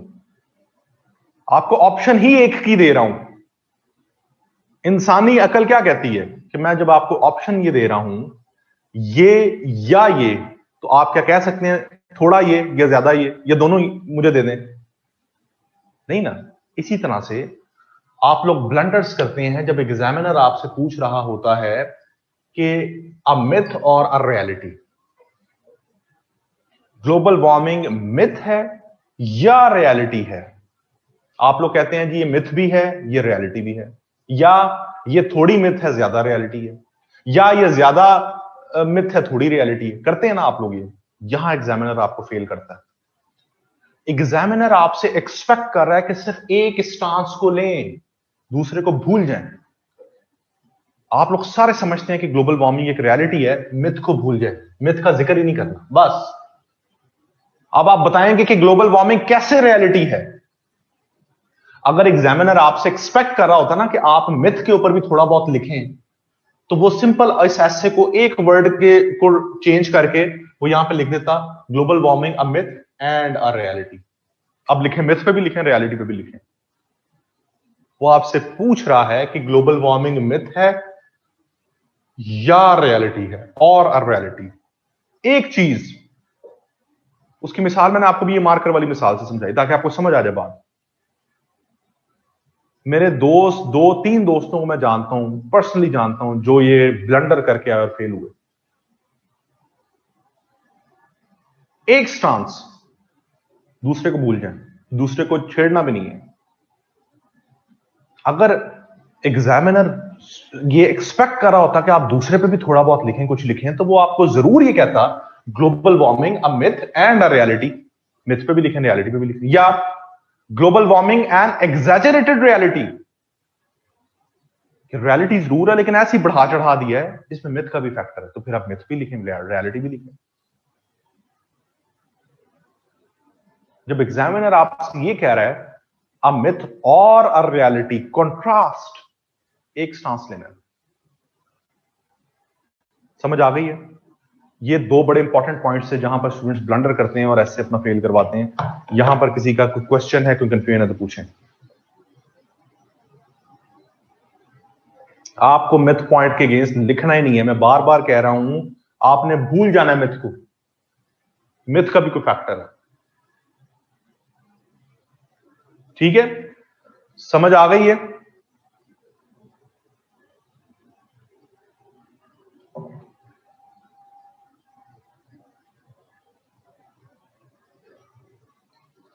Can you distinguish a compare and contrast essay and an argumentative essay using an example? सुने, global warming a myth or a reality, ये कंट्रास्ट है। मैं कहता हूं globalization has created more problems than solutions. ये कंट्रास्ट है जिसमें और आ रहा है, इसमें एक स्टांस लेना है।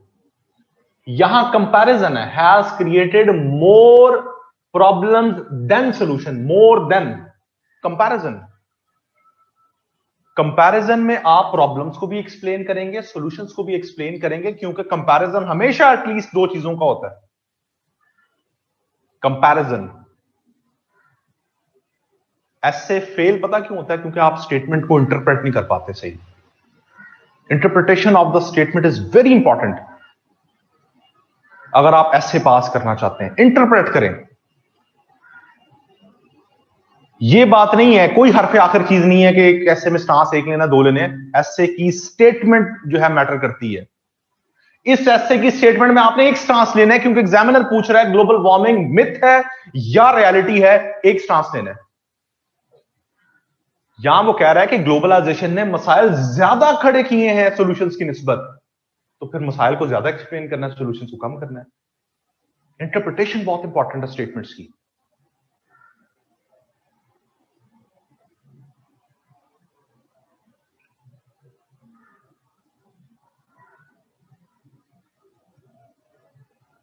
Myth and reality is also comparison.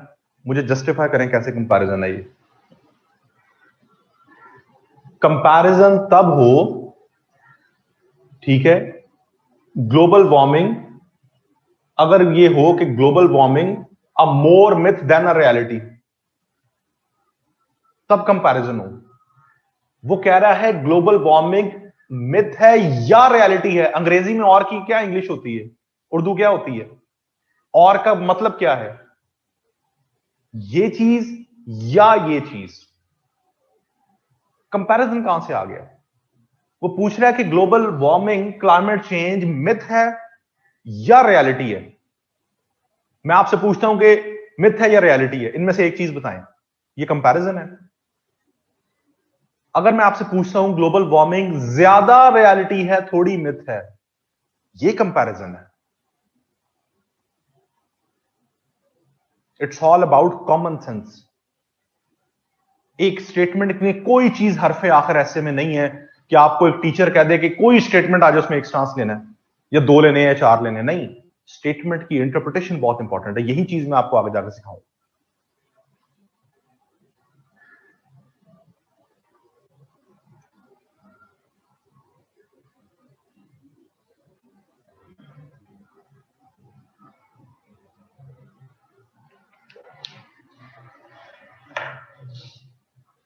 I don't think more myth than a reality is a comparison. इनका माइक खोलें शहरिया का।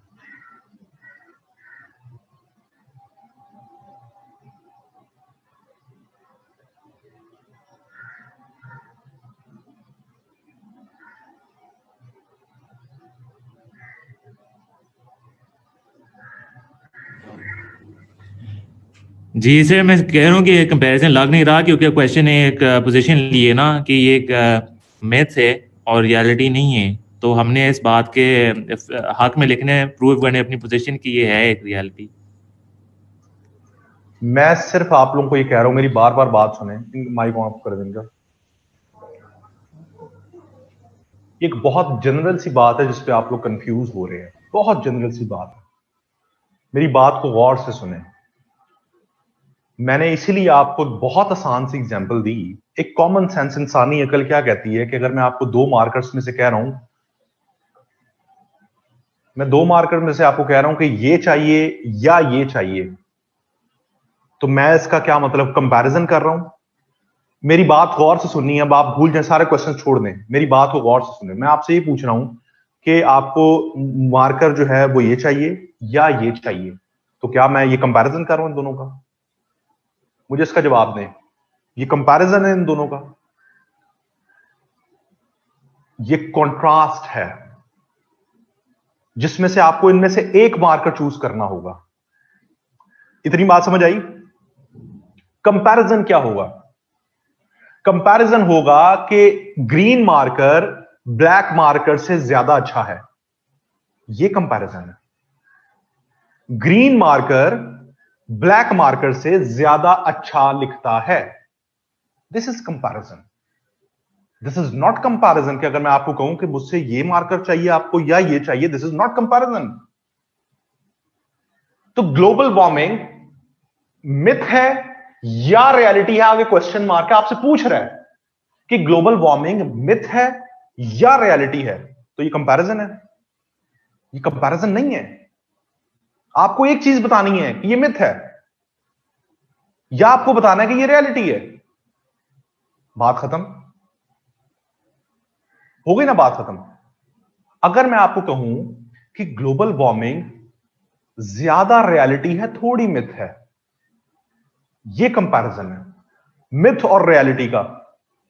अगर मैं स्टेटमेंट ये दे दूं आपको कि ग्लोबल वार्मिंग रियलिटी ज्यादा है मिथ थोड़ी है, ये कंपैरिजन होगा। आप ज्यादा रियलिटी और थोड़ी मिथ को एक्सप्लेन करेंगे कि कैसे ज्यादा रियलिटी कैसे थोड़ी रियलिटी है। This is comparison.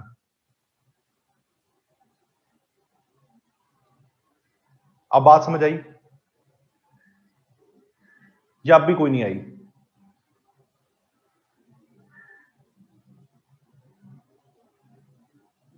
ठीक है अमीर हमजा, आप कंपैरिजन कंट्रास्ट को क्यों आप मिक्स कर रहे हैं आर्गुमेंटेटिव एसे के साथ?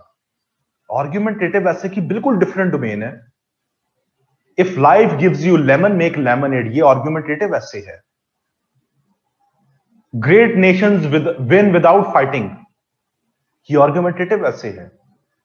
इसको फिलोसॉफिकल टर्म्स में लिख सकते हैं, लिटरेरी टर्म्स में लिख सकते हैं, हिस्टोरिकल टर्म्स में लिख सकते हैं, थ्योरेटिकल टर्म्स में लिख सकते हैं। आर्ट फॉर पीस हमें आया था 2019, आर्ट फॉर पीस आर्गुमेंटेटिव ऐसे है। इसमें कंपैरिजन कंट्रास्ट का तो चक्कर ही कोई नहीं है। बैकर्स आर नॉट चूजर्स, बिल्कुल सही है, आर्गुमेंटेटिव ऐसे है। बात समझ आ गई है? Polarized politics, the issues and challenges of democracy in Pakistan, descriptive essay है। पोलराइज्ड पॉलिटिक्स, एक इशू को डिस्कस कर रहे हैं। क्या कंपैरिजन यहां नजर आ रहा है? क्या कॉज एंड इफेक्ट रिलेशन नजर आ रहा है? क्या कंट्रास्ट नजर आ रहा है? नहीं आ रहा, डिस्क्रिप्टिव ऐसे। मैंने इसीलिए आपको कहा कि आप टाइप्स के अंदर कंफ्यूज ना हो। टाइप्स की कोई मैनिफेस्टेशन नहीं है। एक जो स्टेटमेंट आती है उसको इंटरप्रेट करें, उसके अंदर वो पूछ क्या रहा है एग्जामिनर, या बता आपको क्या रहा है। ये चीज इंपॉर्टेंट है। अगर आप लोगों को यही समझ नहीं आ रही कि कंट्रास्ट और कंपैरिजन क्या है, तो यही आपने फेल होना है, खुदा ना खास्ता। यही स्टूडेंट फेल होते हैं, उन्हें यही फर्क नहीं पता चलता कि कंट्रास्ट क्या है, कंपैरिजन क्या है। जब समझ आ गया आप लोगों को कंट्रास्ट और कंपैरिजन क्या है, इतनी बात समझ आ गई है, यहां पर हम अपना लेक्चर खत्म करते हैं। टाइम हमारा खत्म हो गया है। नेक्स्ट में इंशाल्लाह हम बात करेंगे, 3 लेक्चर्स इसको लग जाएंगे खत्म होते हुए स्ट्रक्चर को, ठीक है। बहरहाल इसमें क्वेश्चंस आपके सर एड्रेस होने चाहिए, ये असल में जो है वो इशू है। अगर और की जगह एंड आ जाए तो ऑब्वियस बात है मिथ और रियलिटी को एक्सप्लेन करेंगे।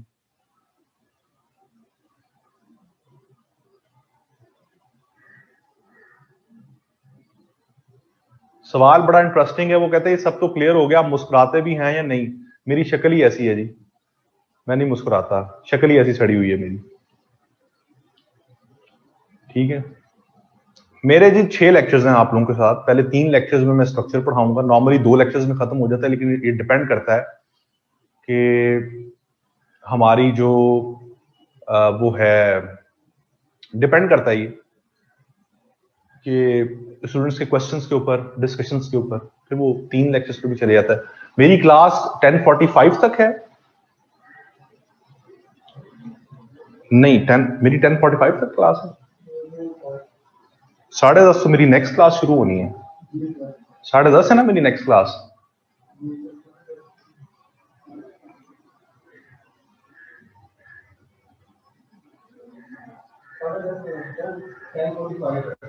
अच्छा 10:45 है, नहीं अभी है जी, है अभी है।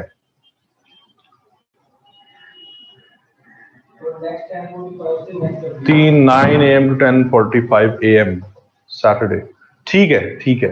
मैं 10:45 तक है। चलिए आगे बात करते हैं। मैं एक एक चीज एक्सप्लेन करूंगा, आप लोगों ने बिल्कुल नहीं घबराना। आपके स्टूडेंट्स क्या रहे हैं, इन 6 लेक्चर्स के एंड पे काइंडली ये बता दीजिएगा कि how to prepare for the essay, like week में कितने ऐसे। एक एक चीज मैं बताऊंगा, एक एक चीज बताऊंगा मैं, आपने परेशान इसमें नहीं होना। ब्रेक नहीं है, अभी पढ़ रहे हैं हम, 10:45 तक क्लास है। नॉर्मली अब हमारी इन कैंपस क्लासेस स्टार्ट हो गई, वो 1.5 घंटे की होती हैं, तो मैं भूल गया था कि ये 1.25 घंटे की आपकी क्लास होती है।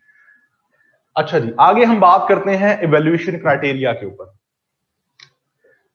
इवैल्यूएशन क्राइटेरिया,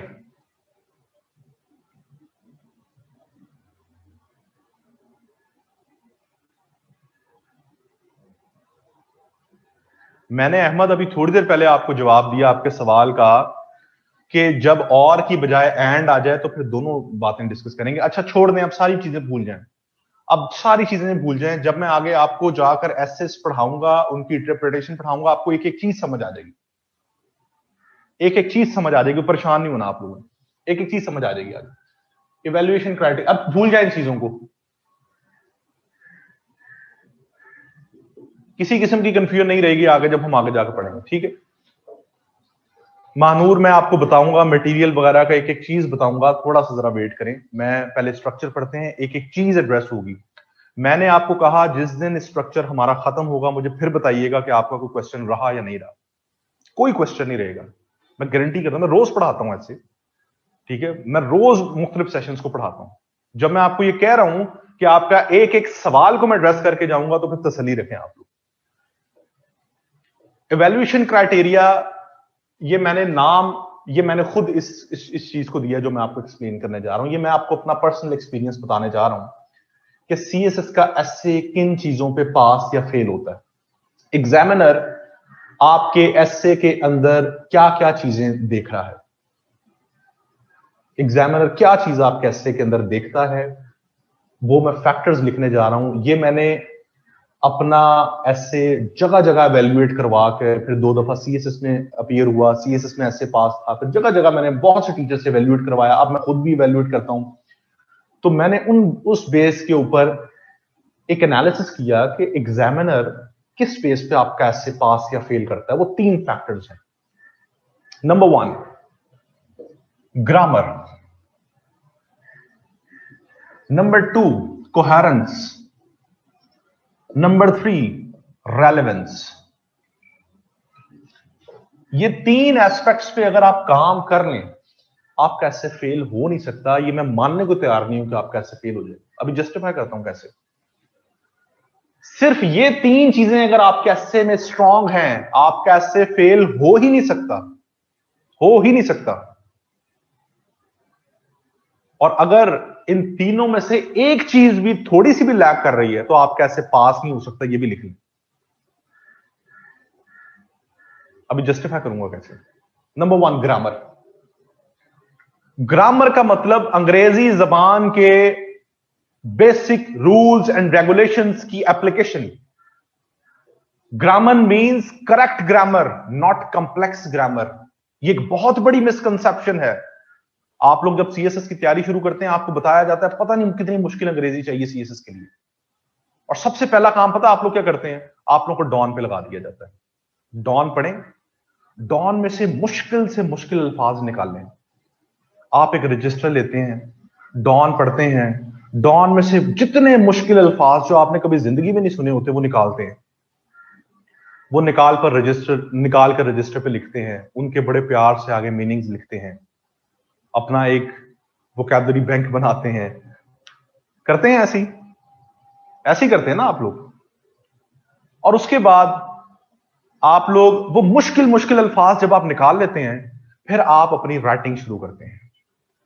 आप उस राइटिंग में रजिस्टर खोलकर अपने साथ साथ राइटिंग कर रहे होते हैं और साथ बड़े प्यार से उन अल्फाज को निकालते हैं और अपनी राइटिंग में लगाते जाते हैं। जितना मुश्किल अल्फाज होगा उतनी खुशी होगी आपको उसको लगाने में।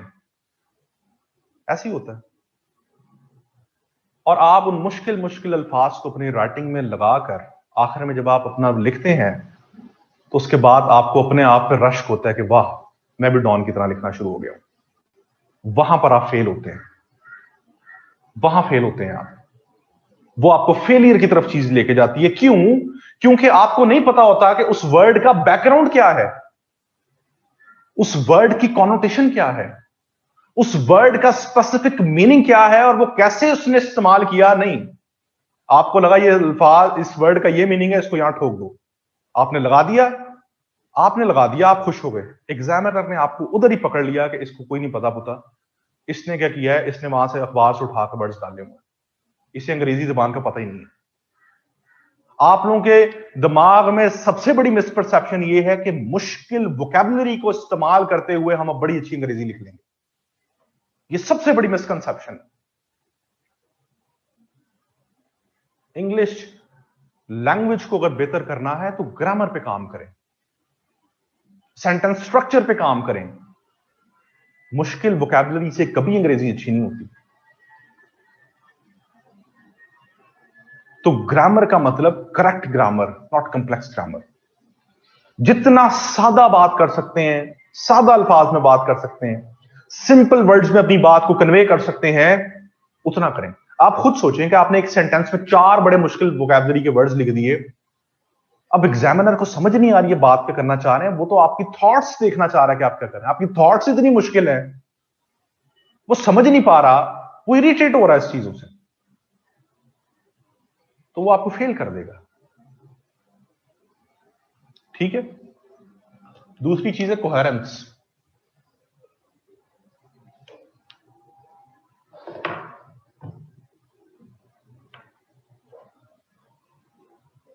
कोहेरेंस की मिसाल,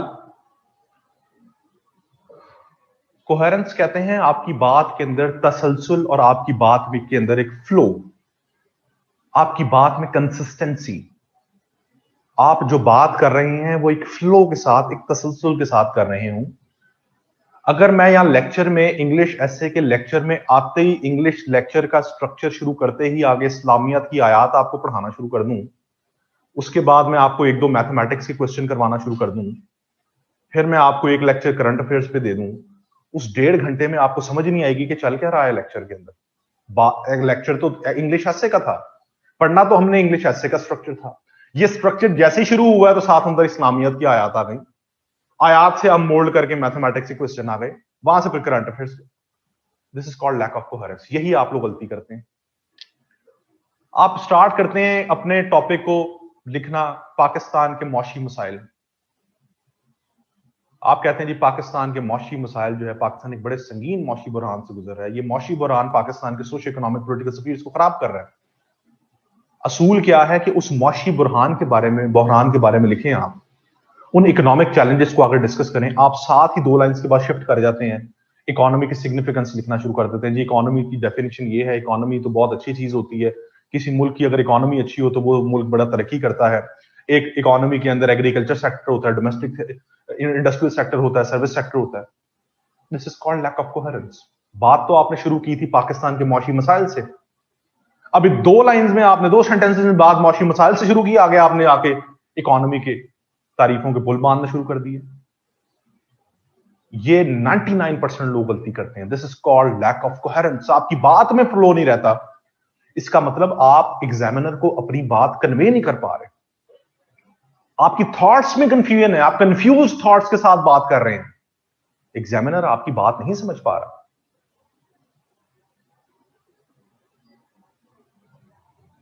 ठीक है, तो कोहेरेंस कैसे बेहतर करनी है मैं नेक्स्ट क्लास में आपको पढ़ाऊंगा, ये मैं आपको बताऊंगा बेहतर कैसे करनी है।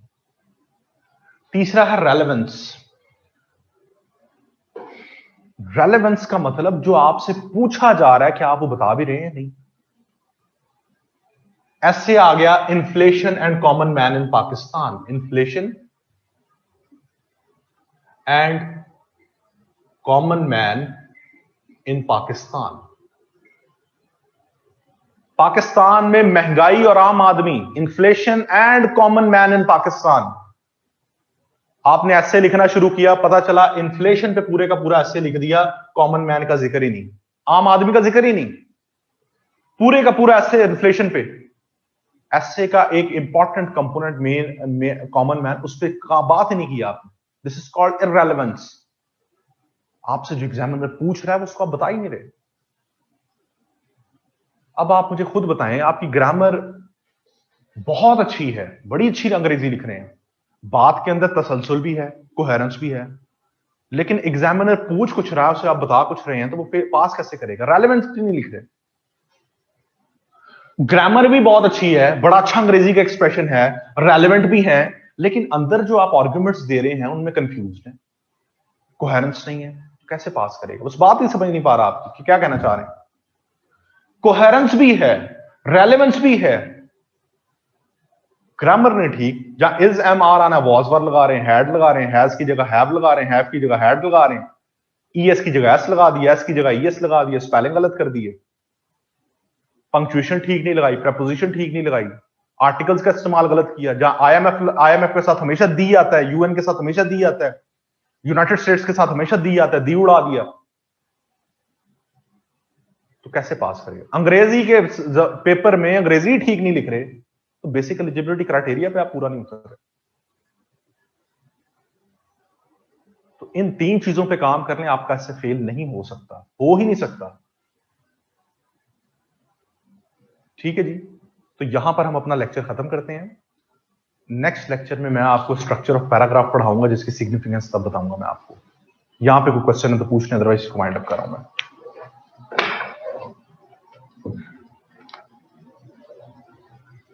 टास्क दूंगा जब स्ट्रक्चर ऑफ पैराग्राफ पढ़ाऊंगा। आज पढ़ाना था, लेकिन आज क्वेश्चंस आप लोगों की तरफ से थे, उनको एड्रेस करते हुए टाइम खत्म हो गया। तो पहली क्लास में मैं हमेशा असाइनमेंट देता हूं, स्ट्रक्चर ऑफ पैराग्राफ पढ़ाकर आपको एक पैराग्राफ लिखने का कहता हूं। वो हम नहीं पढ़ सके तो इंशाल्लाह कल वाली क्लास में पढ़ेंगे।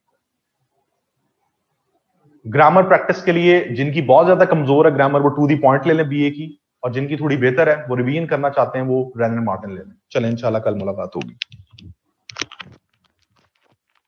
इंटरप्रिटेशन सिखाऊंगा तो आपको दूंगा ना टास्क, अभी तो इंटरप्रिटेशन सिखाई नहीं है मैंने, आपको वो स्ट्रक्चर में सिखाऊंगा।